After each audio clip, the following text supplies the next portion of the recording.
उत्तराखंड में प्राथमिक शिक्षक भर्ती, एलटी शिक्षक भर्ती और प्रवक्ता शिक्षक भर्ती को लेकर के बड़ी खबर लेकर आए हैं। आपको बता दें कि उत्तराखंड में एलटी शिक्षक भर्ती को कराने के लिए अभ्यर्थी लगातार मांग कर रहे हैं कि इसी महीने में एग्जाम कराया जाए या फिर जुलाई में ये परीक्षाएं कंप्लीट हो जाएं।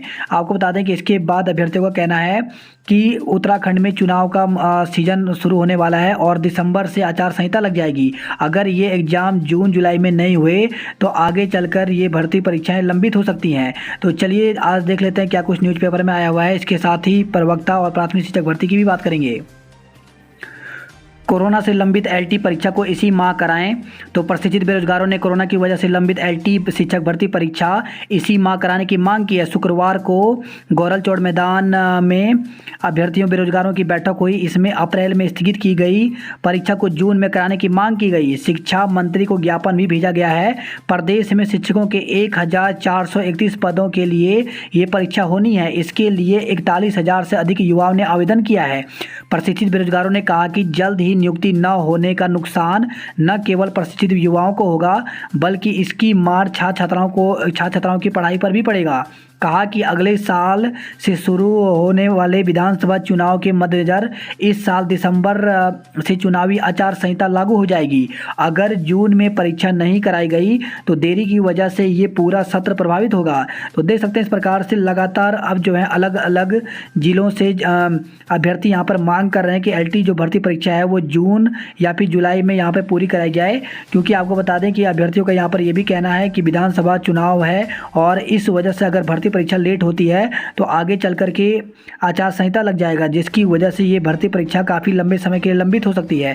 ऐसे में अभ्यर्थी अब लगातार मांग कर रहे हैं कि जो भर्ती परीक्षा है वो इसी महीने या फिर जुलाई में हो, जब जुलाई में कराई जाए। और आपको बता दें कि कोरोना के केसेस भी अब कम होते जा रहे हैं, धीरे धीरे सभी चीज़ यहाँ पे खुलने वाले हैं। तो ऐसे में ये एग्ज़ाम यहाँ पर जल्दी हो सकते हैं। वहीं कुछ अभ्यर्थियों ने एलटी भर्ती परीक्षा को जुलाई में कराने की मांग उठाई है। तो वर्तमान में उत्तराखंड अधीन सेवा चयन आयोग द्वारा संचालित सहायक अध्यापक एलटी परीक्षा 2020 का आयोजन 25 अप्रैल 2021 को होना था, जिसे कोविड-19 के बढ़ते संक्रमण के चलते आयोग द्वारा स्थगित कर दिया गया था तथा आश्वासन दिया गया था कि यदि स्थिति सामान्य होती है तो लिखित परीक्षा आयोजित की जाएगी। वर्तमान में कोविड-19 के संक्रमण गिरावट जारी है तथा आगे स्थिति सामान्य होने की संभावना है। बेरोजगारों ने आयोग से निवेदन किया है कि इस परीक्षा को जुलाई माह में कराया जाए। बेरोजगारों ने बताया कि उक्त परीक्षा में अभ्यर्थियों की संख्या अन्य परीक्षाओं की तुलना में कम है, जिससे इनमें आयोजन में ज़्यादा समस्या नहीं है।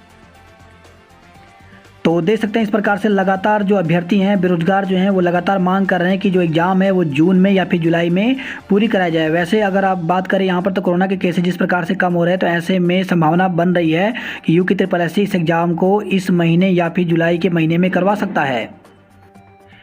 शिक्षक भर्ती मामले में सुप्रीम कोर्ट नहीं जाएगी सरकार। तो प्रदेश में प्राथमिक स्कूलों में शिक्षकों के 3,000 पर भर्ती में हो रही देरी को देखते हुए सरकार इस मामले में सुप्रीम कोर्ट नहीं जाएगी। शिक्षा सचिव आर मीनाक्षी सुंदरम के मुताबिक शिक्षकों की भर्ती को लेकर हाईकोर्ट में सुनवाई चल रही है। हाईकोर्ट का जो फैसला आएगा उस पर अमल होगा। सरकार चाहती है कि बच्चों को जल्द से जल्द शिक्षक मिले। प्रदेश में प्राथमिक स्कूलों में सहायक अध्यापकों की भर्ती की प्रक्रिया चल रही थी। इसके लिए सभी जिलों में अभ्यर्थियों से आवेदन मांगे गए थे, लेकिन प्रदेश सरकार की ओर से पहले NIOS से 18 महीने का DLED का कोर्स करने वाले अभ्यर्थियों को भर्ती के लिए मान्य करार देते हुए इसके लिए आवेदन का मौका दिया गया था। लेकिन डायड से DLED करने वाले अभ्यर्थियों के विरोध के बाद सरकार इस मामले में बैकफुट पर आ गई। शिक्षा मंत्री अरविंद पांडे के निर्देश पर शासन ने NIOS से DLED को शिक्षक भर्ती में मान्य किए जाने के आदेश को रद्द कर दिया था, जिसके बाद से शिक्षक भर्ती का यह मामला कानूनी दांवपेच में उलझा हुआ है।